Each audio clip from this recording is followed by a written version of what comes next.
in 2006 and 7, we could see that it was coming because it's another one of those. And it was a very interesting time because I won't name the policymakers, but the leading policy makers go to Washington and have conversations with them. And it seemed very, very likely that that was going to happen.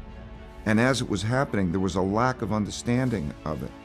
And the reason that there was a reluctance to embrace this is, first of all, it was controversial. So it seemed improbable because it never happened before in their lifetimes, right? And then there was a certain amount of conventional wisdom and there was not enough discussion. There was quality discussion. Why might something that seemed so improbable be true, right?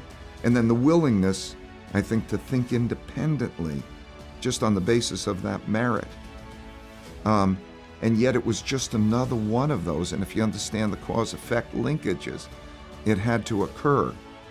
So we knew, you don't know anything, it seemed highly likely, and we then were positioned so that our clients did well in 2008, when most people did terribly. And yet there was no excuses to do terribly, really.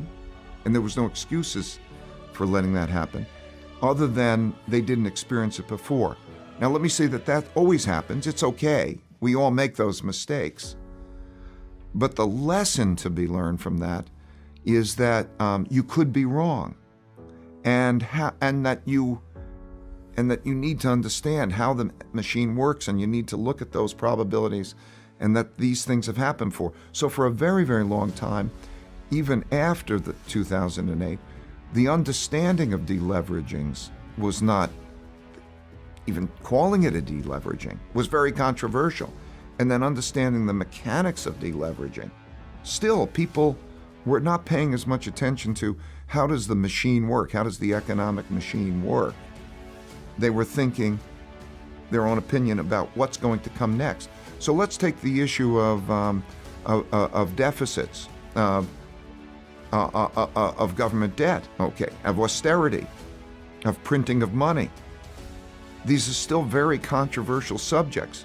Most of the people who have opinions about those subjects are not actually studying how the machine works, going back in history and saying what are those cause-effect relationships, but they have opinions. Now we should instead be having a conversation on, just like biology or any physiology, what is the cause-effect relationship? Let's agree. Let's put that model through time. I've written my views on how the economic machine works, and I think it's. I think I created a website. I'm not sure of the website. I think it's called how the economic machine works.org or something. But in other words, to just put out, what do I think the machine looks like? We should be talking about that, and then move on to the question of what we should do, right? But yet, there's not enough of that. There's not going to the higher level and saying, how does that machine work?